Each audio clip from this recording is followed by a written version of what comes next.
Je vous invite à ouvrir votre Bible dans Éphésiens chapitre 6. On va lire quelques passages, quelques versets de ce chapitre. Éphésiens chapitre 6. Lisons à partir du verset 5. Serviteurs, obéissez à vos maîtres selon la chair, avec crainte et tremblement, dans la simplicité de votre cœur comme à Christ, non pas seulement sous leurs yeux, comme pour plaire aux hommes, mais comme des serviteurs de Christ qui font de bon cœur la volonté de Dieu. Servez-les avec empressement, comme servant le Seigneur, et non des hommes, sachant que chacun soit esclave, soit libre, recevra du Seigneur selon ce qu'il aura fait de bien. Et vous, maîtres, agissez de même à leur égard, et abstenez-vous de menaces, sachant que leur maître et le vôtre est dans les cieux, et que devant lui il n'y a point d'acception de personne. Eh bien, si vous regardez dans votre bulletin, vous avez remarqué peut-être que le message de la parole de Dieu concerne plutôt sur l'art d'obéir à nos maîtres. Comment obéir à nos maîtres ? Bien, dans notre jargon moderne, on va dire comment obéir à nos patrons, à nos directeurs, si nous en avons en tout cas dans le milieu où nous travaillons. Mais une chose est certaine, c'est que là où nous travaillons, il y aura toujours quelqu'un qui sera notre chef, qui sera toujours au-dessus de nous, à moins que nous soyons vraiment le président, directeur général de la société. Donc c'est vous qui êtes le grand chef dans la société, mais il se peut qu'il y a quelqu'un qui est le propriétaire aussi. Donc il y aura toujours quelqu'un qui est au-dessus de nous. Donc là, c'est un fait dans la vie que nous ne devons pas et que nous ne pouvons pas nier, c'est qu'il y aura toujours cet ordre dans la société, il y aura un serviteur, il y aura un exécutant, il y aura quelqu'un qui fera toujours le travail, mais il y aura d'autres qui seront toujours les chefs ou bien ceux qui vont diriger. Et nous voyons ici l'explication de l'apôtre Paul sur l'art d'obéir à notre chef ou bien à nos dirigeants, en tout cas là où nous travaillons. Mais je vais quand même vous apporter quelques introductions en ce qui concerne le travail lui-même. Vous savez, le travail, c'est là que nous avons plutôt des problèmes lorsque nous n'avons pas tellement la notion biblique sur le travail lui-même. Je ne sais pas si vous avez entendu parler de cette citation. Je vais la citer en tout cas. Le travail, c'est la santé. Rien faire, c'est la conserver. Vous l'avez déjà entendu ? Et les prisonniers du boulot font pas de vieux os. Ils bossent 11 mois pour les vacances et sont crevés quand elles commencent. Un mois plus tard, ils sont costauds, mais il faut reprendre le boulot. Dire qu'il y a des gens en pagaie qui courent sans cesse après le travail. Moi, le travail me court après, il n'est pas prêt de m'attraper. Non, comme nous voyons là, d'autres voient dans le travail un mal nécessaire. Mais nous devons dire que le travail, en réalité, c'est une bénédiction, non une malédiction. Et que le travail était déjà là avant la chute. Donc le travail n'est pas tout à fait un effet de la chute. Au contraire, il était déjà là avant la chute. Et Dieu travaillait déjà. Et Dieu a dit à Adam de travailler. Donc le travail est bien et bénédiction pour nous. Et si nous ne pouvons pas travailler, c'est une malédiction. Et ça va nous détruire en tout cas. Et dans le travail, il y a tout un ordre que nous devons accepter. Et le mot obéir, en tout cas en grec, veut dire se mettre sous ce que nous entendons, ou bien se mettre sous un système. Il y a le système du travail. Quand vous allez travailler, il y aura toujours un chef dans ce milieu. Et quelqu'un qui va vous dire ce qu'il faut faire et vous allez obéir. Et nous ne devons pas détruire cet ordre que Dieu a déjà établi. Il y aura toujours quelqu'un, une hiérarchie dans le milieu où vous allez travailler. Et c'est ce que nous avons ici comme enseignement venant de l'apôtre Paul. Il dit serviteur au verset 5 et au verset 9, maître. Il y a un serviteur, il y a un maître, un dirigeant et aussi quelqu'un qui va exécuter. Et c'est un ordre que nous devons accepter dans notre vie. Nous devons nous soumettre à cet ordre, sinon c'est l'anarchie. De toute façon, lorsque nous ne voulons pas obéir, c'est parce que c'est nous qui voulons être quoi ? Donc, vous croyez en quoi alors ?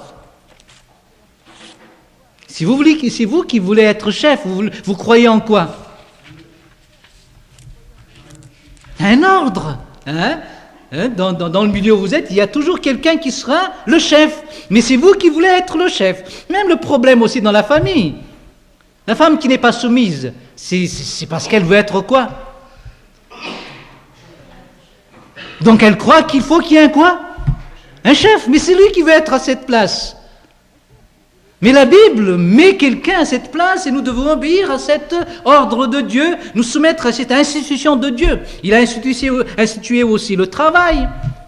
Il a donné ce travail pour nous, qui est bien pour nous, mais dans le travail, il y aura toujours un maître et un serviteur, un patron et d'autres qui vont exécuter. Un médecin, un directeur, un président, il y aura toujours quelqu'un qui sera là pour être notre chef. Alors l'apôtre Paul nous dit ce qu'il faut faire envers ses maîtres. Qu'est-ce que nous devons avoir comme attitude? Que devons-nous faire? Comment obéir à ses maîtres? Et dans le monde où nous sommes, où l'obéissance n'existe plus, c'est plutôt à ceux qui devaient donner l'ordre qui doivent obéir maintenant. J'ai lu aussi une citation dans un livre, je crois que c'était plutôt dans l'ordinateur que je l'ai trouvé, où il est dit que le peuple n'est jamais fautif, ce sont toujours les dirigeants. Ce sont toujours les dirigeants qui sont fautifs. Donc dans le monde où nous sommes, c'est ça la façon de penser, c'est que c'est toujours le directeur qui est fautif, il a toujours quelque chose en tort là, et nous les exécutants, nous sommes dans une position de force là maintenant, c'est nous qui devons diriger. C'est le monde où nous sommes maintenant. Il y a en plus la loi qui protège tout cela, ce qui avec le syndicalisme, tout ça, donc ça ne nous aide plus parce que il y a de l'abus dans tout cela. Je ne suis pas tout à fait contre le droit de ceux qui travaillent, la protection de ceux qui travaillent, nous ne sommes pas contre cela, nous appuyons tout cela, mais ce que nous voyons quand même, c'est qu'il n'y a plus d'obéissance. Et on se pose la question pourquoi? Et je tiens à vous dire qu'il n'y a rien de nouveau sur terre. Il n'y a rien de nouveau sur terre, car déjà au temps de l'apôtre Paul, il parlait des hommes. Et regardez dans votre Bible, dans Éphésiens, vous allez voir qui sont ces gens-là, au chapitre 2, verset 2, 1 et 2. Vous étiez morts par vos offenses et par vos péchés, dans lesquels vous marchiez autrefois selon le train de ce monde, selon le prince de la puissance de l'air, de l'esprit qui agit maintenant où?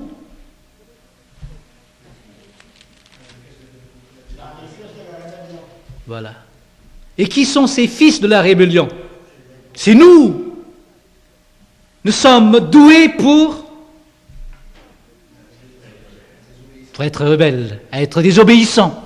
C'est inné en nous, c'est en nous tout ça. Voilà un homme qui est mort spirituellement, il est là seulement pour désobéir. Donc ne nous étonnons pas si on essaie de légaliser toutes ces obéissances maintenant et protéger ces gens qui n'obéissent pas. Ne nous étonnons pas. Il y a d'autres passages qui nous parlent encore des obéissants, des rebelles en tout cas, les fils de rébellion. C'est toujours dans l'épître de l'apôtre Paul pour les Éphésiens qu'on trouve cela. Et c'est dans ce contexte qu'il nous parle de l'obéissance. Nous sommes fils de rébellion, mais nous devons obéir parce que nous ne le sommes plus. Lorsque nous sommes venus au Seigneur, il nous a sauvés, donc nous ne sommes plus comme ces gens dans le monde. Eh bien, s'ils agissent ainsi, c'est eux. C'est tout à fait normal, et c'est ce que la Bible montre en tout cas. Ce sont des fils de rébellion, des filles de rébellion. On ne peut pas faire autre chose que de les accepter tels qu'ils sont. Mais ce que nous pouvons faire en tant que chrétiens, c'est de les amener au Seigneur. Et nous sommes maintenant des gens transformés. Nous ne sommes plus comme eux. Nous avons appris le Christ et nous avons obéi au Christ. Et grâce à cela, nous sommes capables d'obéir à nos maîtres. Alors, il nous incite. Si la Bible nous dit et nous impose un impératif, c'est parce que nous sommes capables de le faire en tant qu'enfants de Dieu. Alors, la Bible nous dit, serviteurs, travailleurs, obéissez à vos patrons, à vos maîtres. Voilà. C'est un impératif. Au verset 7, il ajoute, servez-les. Il faut les servir. C'est un impératif, en tout cas, ce que nous avons là. Mais je vais revenir sur le passage lui-même, versets 5 et 6 et 7. Nous avons ici un exemple typique, comme je l'ai dit la dernière fois, de ce qu'on appelle un hébraïsme, un style des Hébreux, c'est le parallélisme. C'est-à-dire qu'on parle d'une idée, d'une pensée, mais de trois manières différentes, par exemple, dans ce contexte.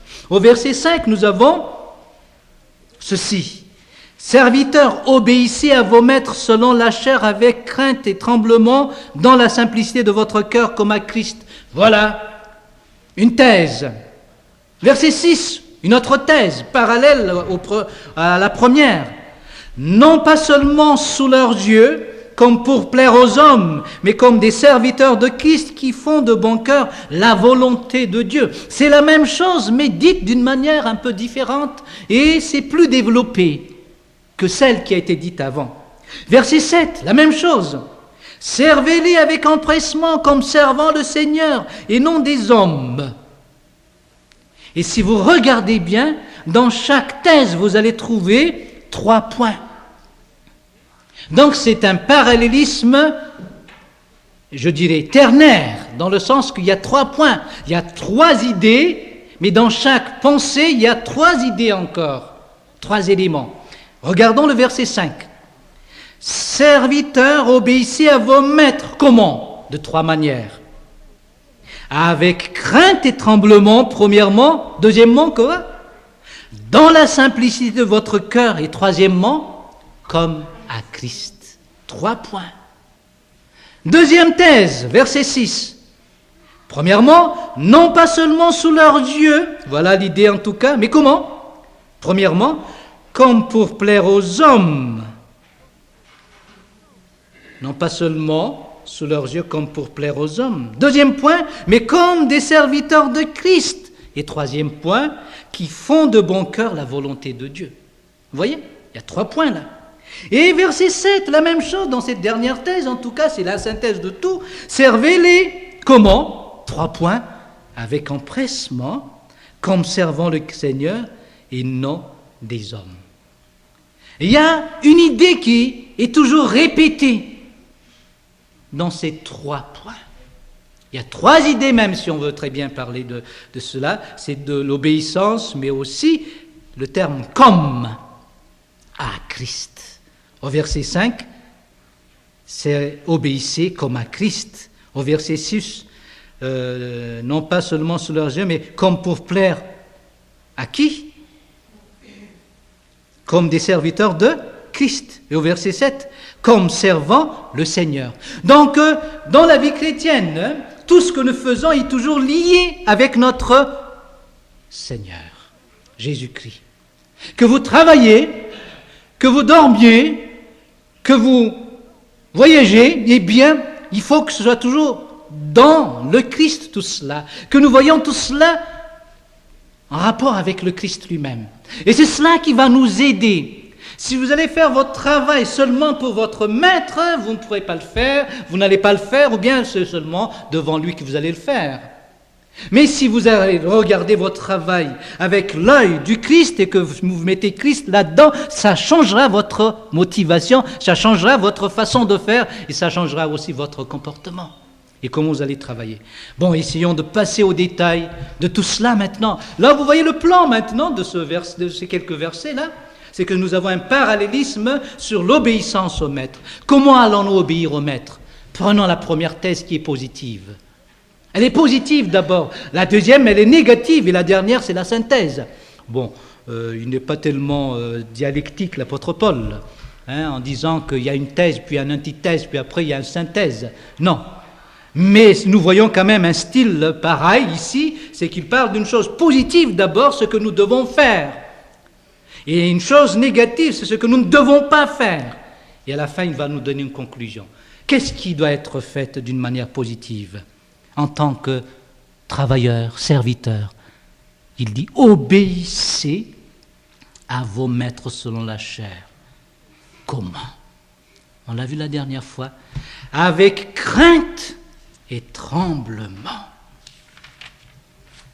Je vous ai dit que dans notre temps maintenant, la crainte et le tremblement sont mauvais dans le monde où nous sommes. C'est négatif. Lorsque quelqu'un a peur, ce n'est pas un bon signe. Il ne faut pas que cette personne ait une peur. C'est vrai d'un côté, mais je tiens à vous dire que La peur est saine pour nous. Et si nous n'avons pas de peur en nous, eh bien nous allons nous tuer. Nous allons nous détruire nous-mêmes.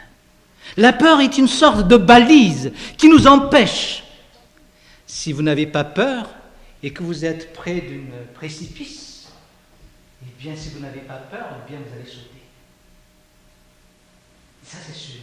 Mais Dieu nous a mis cette peur en nous pour que nous ne sautions pas. Et lorsque nous ne sommes pas normaux plutôt, eh bien, dans ce cas-là, des fois, nous tombons dans ce que nous appelons la folie, eh bien, nous sautons. Ou bien, lorsque nous avons des problèmes et nous ne pouvons plus supporter, eh bien, c'est le suicide, comme nous disons. Il n'y a plus de peur. On a peur d'autre chose, peut-être. Mais la peur, elle est saine et elle est sainte aussi. Il y a surtout cette peur que nous devons avoir dans le travail. Il faut avoir peur. Et les enfants doivent avoir peur des parents. La femme doit avoir peur de son mari, le mari doit avoir peur de sa femme. C'est pour cela que je ne pêche pas, il y a cette peur dans ma vie.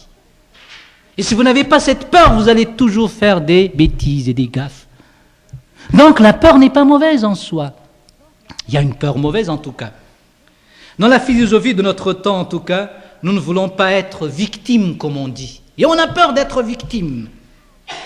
Et il faut rabaisser toute forme d'imposition et d'autorité. Quand vous venez, par exemple, prêcher ici, eh bien, il ne faut pas que vous montez sur une sorte d'estrade, là, comme ici, et se mettre devant, au milieu, comme je le suis, maintenant. C'est s'imposer, ça. Je me rappelle très bien, lorsqu'on avait fait une étude ensemble une fois, et qu'on devait diriger cette étude. Puis un des gens qui était responsable me disait « Mais pourquoi tu mets la chaise devant tout le monde comme ça, comme si tu es le directeur et puis les autres sont là pour t'écouter? Pourquoi ne pas le mettre en cercle? Comme ça, on ne voit plus qui est-ce qui dirige. » Mais je dis « Tu vas toujours diriger si tu vas faire cela. » Et pour moi, ce n'est pas honnête. Tu diriges, mais en cachette. Et c'est la tactique maintenant, on ne veut plus montrer physiquement qu'il y a un dirigeant. Mais il dirige toujours. Et c'est une manipulation, je dis.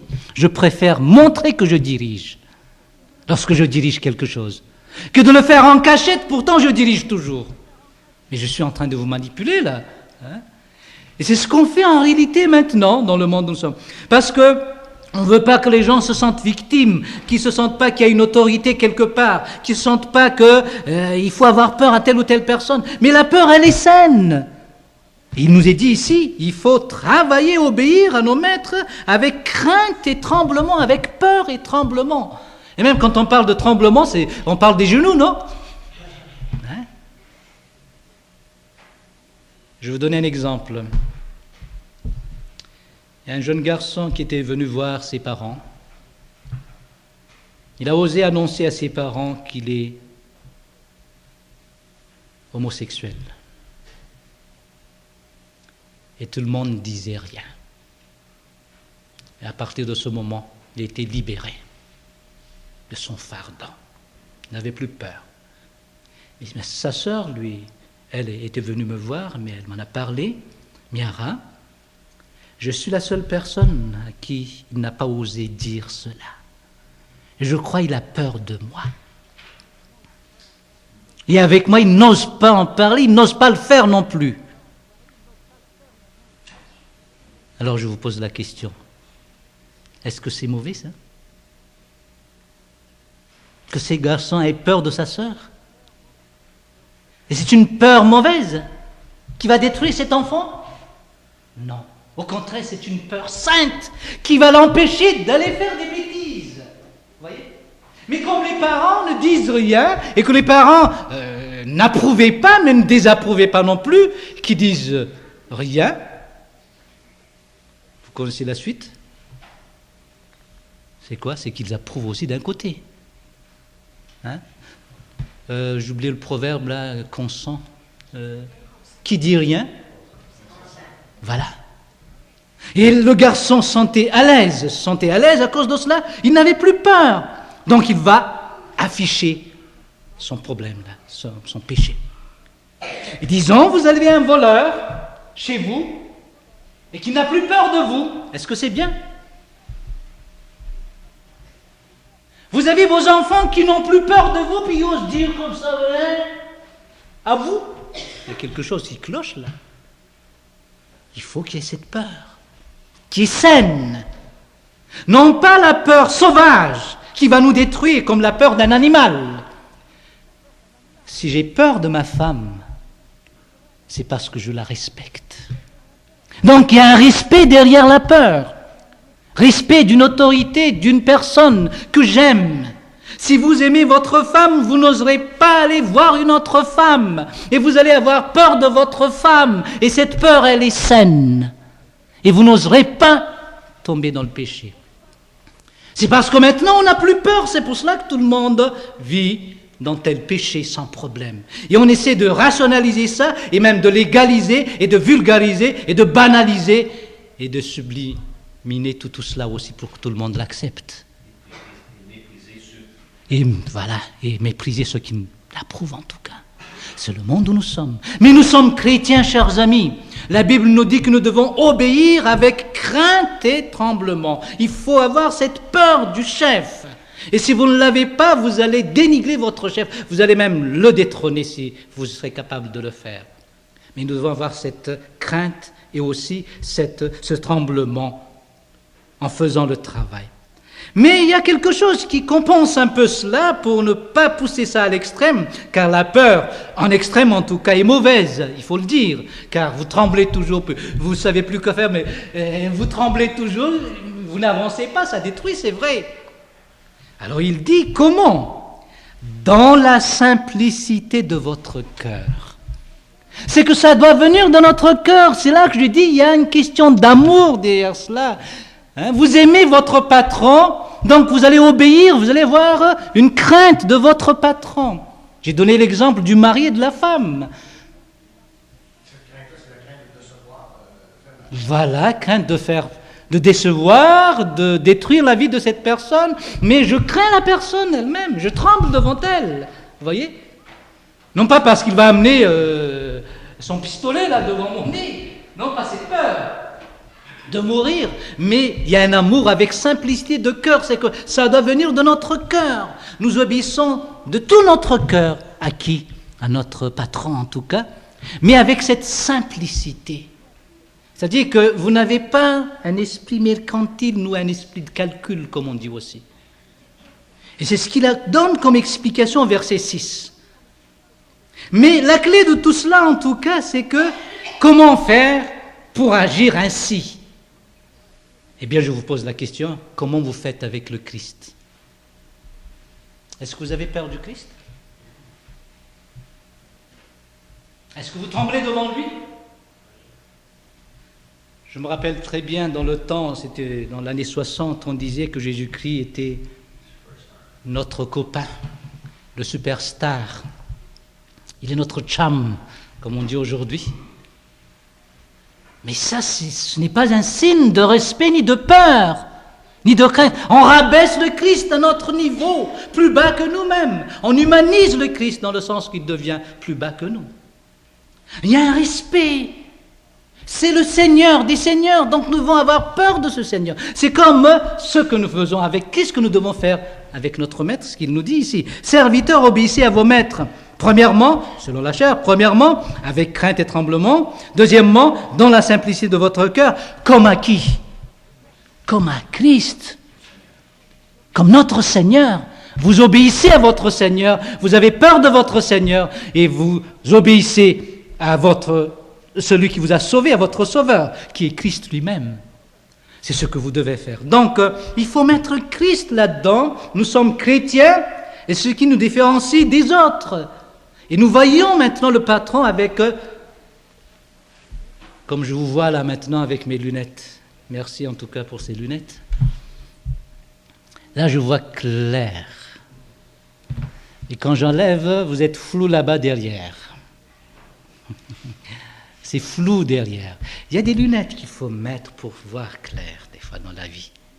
Dans la vie chrétienne, les lunettes du Christ lui-même, de la parole de Dieu, qui nous dit que nous devons faire tout cela comme si nous le faisons à Christ lui-même, comme à Christ.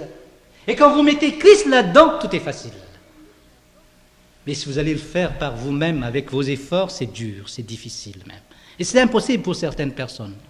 Mais avec le Christ, nous pouvons tout. Et là, en tout cas, c'est l'amour du Christ et l'obéissance à Christ lui-même. C'est l'amour du Christ qui... Vous oubliez ce passage? Nous presse. Ça presse. C'est l'amour du Christ qui nous presse, qui nous pousse à agir comme Dieu le veut. Passons maintenant à la deuxième thèse, qui est une antithèse en tout cas, qui est le côté plutôt négatif, côté négatif de l'enseignement de l'apôtre Paul. Non, ça commence par un non. Non pas seulement sous leurs yeux, comme pour plaire aux hommes. Eh bien, des fois, nous sommes quand même très obéissants. Eh bien, nous accomplissons ce qu'on nous demande lorsque le patron est là. Mais lorsqu'il n'est pas là, il est absent, qu'est-ce que nous faisons? Ah oui, quand le chat s'en va, les souris dansent. Hein? Et nous dansons. Alors, à qui faisons-nous ce travail alors? Alors, vous voyez, les chrétiens, ils sont différents, ils ne sont pas comme les gens dans ce monde. Les gens de ce monde travaillent parce que le patron est là, c'est tout. Mais vous, vous allez travailler que le patron soit là ou non. Vous allez toujours faire le travail. Et le travail, c'est ça qui est important pour vous. Vous ne regardez pas tellement l'auteur, comme je vous ai dit tout à l'heure. Eh bien, pour nous, le travail, c'est comme si c'était un mal nécessaire dans notre vie. Et le travail, nous disons, c'est la santé, mais rien faire, c'est la conserver. Conserver la santé. Hein? Et nous ne voulons pas travailler. Mais il faut faire le travail, qu'il soit présent ou non. Donc, il nous dit ici, non pas seulement sous leurs yeux, comme pour plaire aux hommes. Et le texte grec dit ceci, en tout cas littéralement, non pas selon l'œil d'esclave. Littéralement, c'est ça. Qu'est-ce que ça veut dire? C'est un idiome grec, en tout cas. Non pas selon l'œil esclave.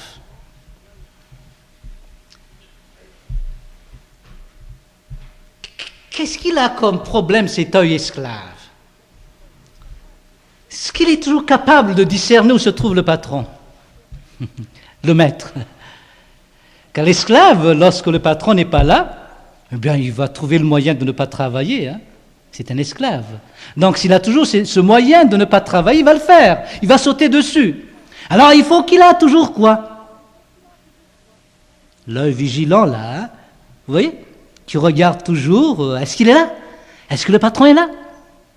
Donc, agir comme un esclave avec l'œil d'esclave. Vous comprenez ce que cela veut dire maintenant? C'est un idiome grec qui nous dit que lui, il va travailler lorsqu'il voit que le patron est présent. Voilà l'œil esclave.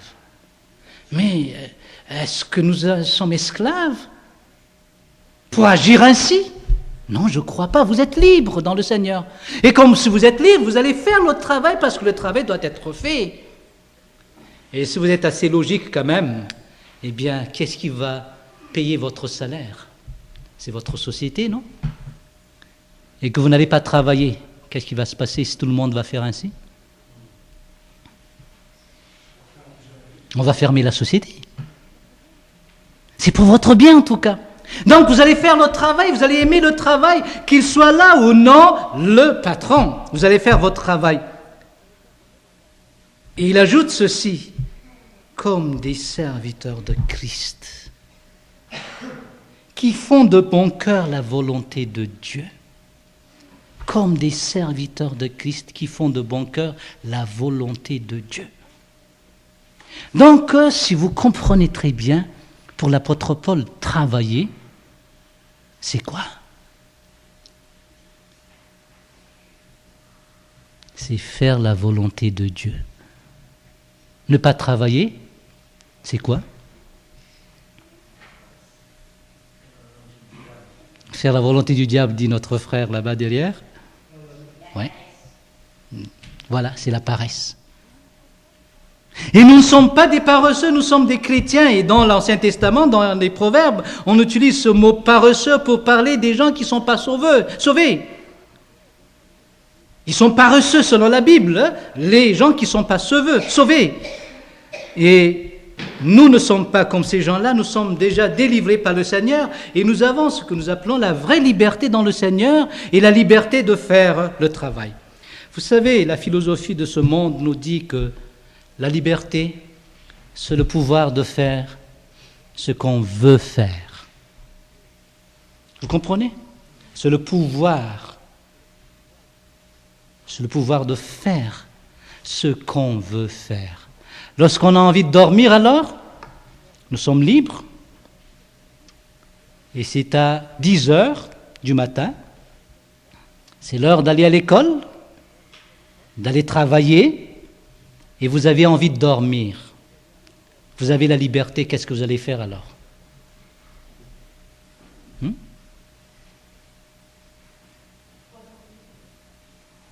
Vous allez dormir. C'est la liberté. Mais est-ce que c'est ce que vous faites dans votre vie? C'est votre liberté réellement? Non, si vous êtes sage, vous n'allez pas agir ainsi. Donc il y a une autre définition de la liberté, mais pas celle-là, elle est fausse celle-là.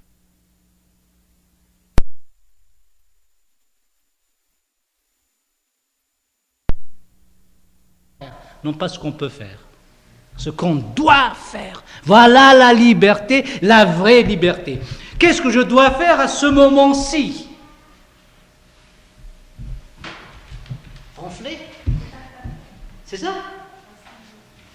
Non, je dois prêcher. Je suis en train de prêcher. Qu'est-ce que vous devez faire à ce moment-ci? Est-ce qu'il y a quelqu'un qui dort là? Hein? Et tout le monde tourne vers, regarde celui-là, là. Non, personne ne te regarde là, il n'y a que Sonia qui te regarde. Hein? Donc vous voyez très bien, un homme sage, une femme sage est libre de faire ce qu'il doit faire, non pas ce qu'il veut faire. S'il va faire simplement ce qu'il veut faire, eh bien il sera paresseux, il va se détruire lui-même. Voilà ce que la Bible enseigne, nous devons faire ce que nous devons faire. Nous faisons ce que nous devons faire parce que c'est notre liberté. Si je sors, où dois-je passer pour sortir? Par la porte. Vous voyez? Est-ce que je vais sortir par ici? Non. Ça va marcher, mais ça va être plus compliqué. C'est compliqué, je vais me casser la tête. Ce sont toujours les paresseux qui travaillent plus. Hein. Ce sont les paresseux qui travaillent plus. Je donne un exemple. Il y avait un jeune homme qui demandait de l'argent, et moi je ne donne jamais de l'argent, mais je donne du travail à faire pour éduquer. Alors je lui ai dit, tu veux de l'argent? Bon, tu veux travailler? Oui, pasteur. Puis je lui ai donné un balai. Tu vas balayer la cour. Puis je l'ai vu là, en train de balayer la cour, puis il était là, il était regardé là-bas. Puis il faisait comme ça. Au moins 15 fois, il faisait le même mouvement sur la même place. Qu'est-ce qui travaille plus? Il travaillait, non? Mais il est paresseux. Mais il a fait ses mouvements, comment? Mais c'est déjà une sorte de fatigue qu'il a. Mouvement, 15 mouvements comme cela, mais il est resté dans la même place. Il n'a rien fait. Ce sont toujours les paresseux qui travaillent plus. Mais ils travaillent d'une manière irrationnelle. Et ils perdent leur temps et leur énergie pour un rien. Mais nous ne sommes pas comme des paresseux. Nous travaillons, comme nous dit la Bible, comme si nous faisions la volonté de Dieu. Et nous allons le faire d'une manière comment? Comme si nous servons le Seigneur lui-même. Et dans ce sens, nous n'allons pas le faire parce qu'il est présent, le patron. Nous devons le faire parce que c'est du travail et c'est notre liberté. Il ajoute autre chose au verset 7. Servez-les avec quoi? Vous comprenez qu'est-ce que cela veut dire, empressement? Bien sûr, vous comprenez, mais j'aimerais bien que vous donniez d'autres synonymes. Avec diligence. Mais quel est le mot qui se trouve dans empressement? Pressé. C'est l'amour du Christ qui nous presse. Donc, vous êtes toujours dans le Christ, que vous faites votre travail dans le Christ, vous serez empressé. Comme il est dit ici, vous allez le faire avec empressement. Il donne l'explication comme servant le Seigneur. Celui qui sert le Seigneur, il va le faire comment? Avec empressement. Bon, avant de passer à votre travail, j'aimerais bien vous poser la question sur ce que vous faites pour le Seigneur. Bon, Valère était venu ici hier soir pour nettoyer la salle d'en haut, là. Est-ce que tu es venu avec empressement? Bon, je ne vais pas poser ta question pour que... Non, ne te réponds pas, hein.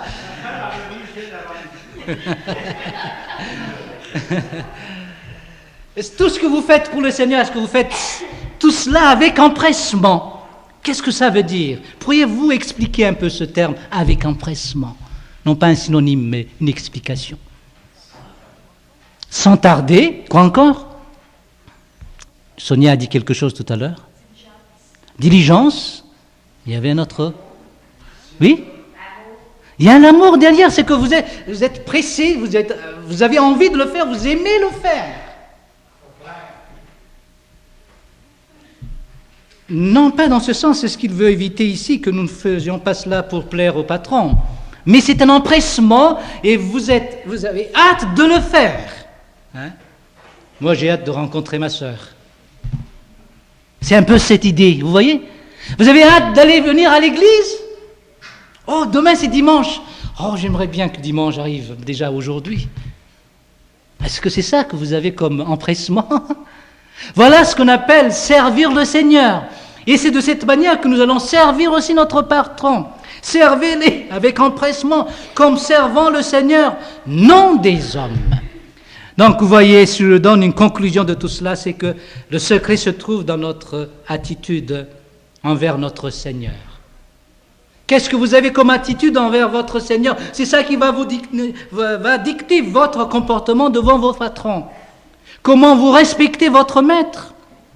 Est-ce que vous avez peur de Jésus-Christ, crainte et tremblement devant lui? Est-ce que vous travaillez pour faire la volonté de Dieu, non pas pour qu'on vous voie, mais c'est seulement pour accomplir la volonté de Dieu? Est-ce que vous servez votre Seigneur avec empressement? Des fois, nous avons toujours des excuses. Une chose, je suis vraiment allergique, c'est avec les excuses. Parce que j'en avais beaucoup avant.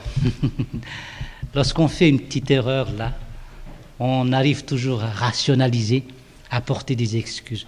Et ce que je trouve terrible, et des fois, je dirais même agaçant, c'est que lorsque les gens me viennent, mais j'ai pas pu faire mon devoir là parce que ma table est trop rugueuse.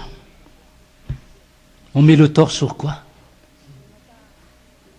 Sur la table, sur les événements. Ah, Alain était venu me voir là ce jour-là, c'est pour cela que on met le tort sur quelqu'un d'autre. Non, non, non. Lorsque nous faisons quelque chose pour le Seigneur, nous ne le faisons pas d'une manière, comment dirais-je, avec des excuses. Nous allons le faire pour le Seigneur, en tout cas, faire la volonté du Seigneur. Et nous sommes empressés, nous sommes poussés par l'amour de travailler pour le Seigneur. Serviteurs, obéissez à vos maîtres, selon la chair, avec crainte et tremblement, dans la simplicité de votre cœur comme à Christ. Non pas seulement sous leurs yeux comme pour plaire aux hommes, mais comme des serviteurs de Christ qui font de bon cœur la volonté de Dieu. Servez-les avec empressement comme servant le Seigneur et non des hommes. Voilà ce que nous dit l'apôtre Paul en tout cas. Et j'ai dit tout à l'heure que tout dépend de notre attitude devant le Seigneur seul. Est-ce que nous le faisons comme à Christ? Non pas pour plaire aux hommes, mais comme des serviteurs de Christ,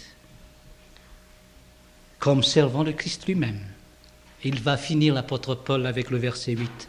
Sachant que chacun soit esclave ou libre, recevra du Seigneur selon ce qu'il aura fait de bien. Je vais terminer avec ce verset. Si je vous pose la question, pourquoi vous travaillez? Quand on pose aux parents cette question, pourquoi vous envoyez vos enfants à l'école? Eh bien, pour qu'ils puissent étudier. Pourquoi ils doivent étudier? Eh bien, pour avoir des diplômes. Pourquoi avoir des diplômes? Eh bien, pour avoir une place convenable plus tard. Et pourquoi avoir une place convenable plus tard? Eh bien, pour avoir de l'argent. La finalité, c'est toujours quoi? L'argent. Ou bien le plaisir qui va avec aussi autre chose. Bien. Il n'y a rien de mal dans tout cela. Et nous travaillons pour manger, c'est vrai. Et la Bible nous dit que celui qui ne travaille pas ne mange pas. Donc il y a cette logique. Mais il y a plus que cela. Le travail en soi, c'est la santé. C'est la bénédiction. Et que nous touchions ou non quelque chose, nous aimons travailler. Ça, ce qu'on appelle un signe d'un vrai chrétien, il aime travailler. Il aime son travail. Il n'est pas paresseux. Il va le faire non pas parce qu'il va avoir ceci ou cela, mais il va le faire car c'est son travail. Mais n'empêche, lorsque nous faisons du travail et que nous le faisons en tant que chrétiens, certes, tout ce que nous faisons n'est pas méritoire, car nous sommes incapables de faire le bien comme Dieu le veut. Mais n'empêche, qu'est-ce qu'il nous dit l'apôtre Paul ici au verset 8 ? Sachant que chacun soit esclave, soit libre, recevra quoi ?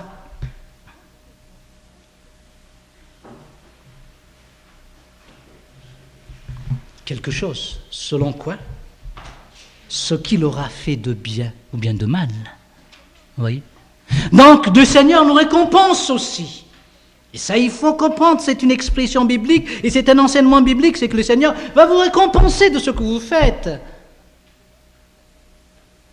Mais il dit ça simplement vers la fin. Alors, ce n'est pas le patron qui va vous donner l'argent, ou bien ce n'est pas lui qui va vous donner ce que vous avez besoin en réalité, mais c'est Christ qui va vous donner. Donc, même si normalement vous devez toucher 50 000 en un an, mais on vous donne 25 000. Vous allez râler, vous allez faire des grèves, tout ça. Mais qu'est-ce qui donne l'argent là qui vous récompense en réalité ? Est-ce que c'est cet homme ou bien c'est Christ ? Voilà la grande différence, chers amis. C'est que c'est Dieu qui donne tout et tout vient de lui. Vous avez beau râler là, mais ce n'est pas Dieu qui va répondre à votre cri. C'est peut-être votre patron. Mais pourquoi pas crier au Seigneur ? Vous avez un problème de travail chez vous ? Eh bien, criez au vrai patron. Il faut toujours aller plus haut. Hein ? Vous comprenez la logique, là ?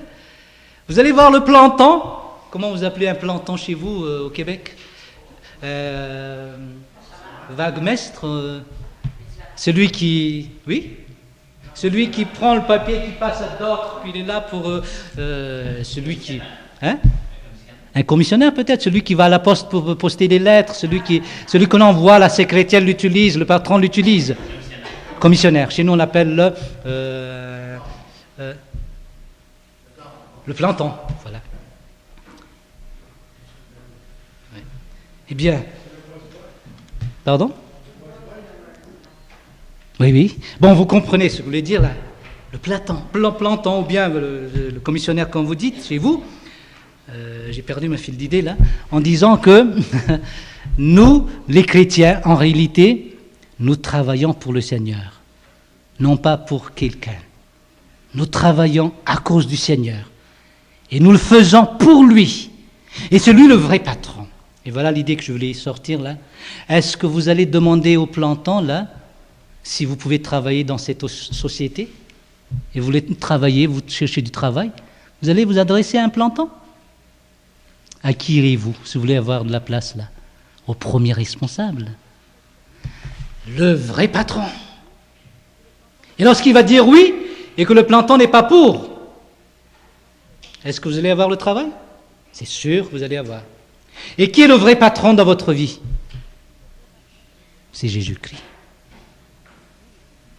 Donc, pour nous, est-ce qu'on a besoin des syndicalistes ? Ou du syndicat lui-même ? Bon, les autres en auront besoin peut-être, mais nous nous confions au vrai patron. Si vous connaissez le vrai patron, qu'est-ce que vous allez faire ?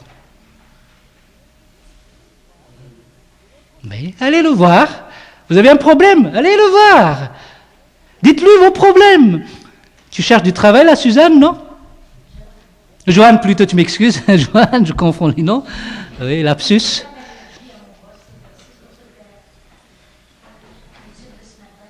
Oui. Donc, présentez au vrai patron le vrai problème. C'est lui qui va régler cela. Vous savez, la vie chrétienne n'est pas tellement difficile. Là. On n'a pas besoin d'acheter des panneaux là pour qu'on mette ce que nous voulons avoir là, et puis sortir pendant l'hiver là, avec notre panneau. Nous voulons l'augmentation pour notre... Vous n'avez pas besoin de faire cela. À la maison, vous pouvez le faire en s'agenouillant peut-être, demander à votre maître, à votre patron, voilà mon problème, est-ce que vous pouvez le régler ? Réglez-le s'il vous plaît, si vous voyez votre Seigneur, et bien si vous tutoyez votre Seigneur, vous dites, Seigneur, tu sais très bien mon problème, je te le présente. Voilà ce qu'il nous dit. sachant que chacun, soit esclave, soit libre, recevra du Seigneur selon ce qu'il aura fait de bien. C'est lui le vrai patron qui va vous récompenser, qui va vous donner ce que vous avez vraiment besoin. Alors plutôt tournez vers lui. Et si vous allez faire la grève, osez-vous faire la grève à votre Seigneur, eh bien faites-la, si vous voulez la faire, en disant « Seigneur, je veux avoir ceci » dans votre prière plutôt. Ce n'est qu'une image, en tout cas, que j'utilise là, pour vous dire que vous avez ce droit de venir au pied de votre Maître, qui est Jésus-Christ lui-même, et il répondra à vos problèmes. J'espère bien que cette étude ait pu vous toucher, vous amener à réfléchir sur votre comportement dans votre milieu de travail, de votre attitude envers vos patrons. Est-ce que vous êtes allergique? Ne le soyez plus, vous avez pu avoir le médicament pour ne plus être allergique à cela aujourd'hui. Que le Seigneur puisse vous bénir. Amen.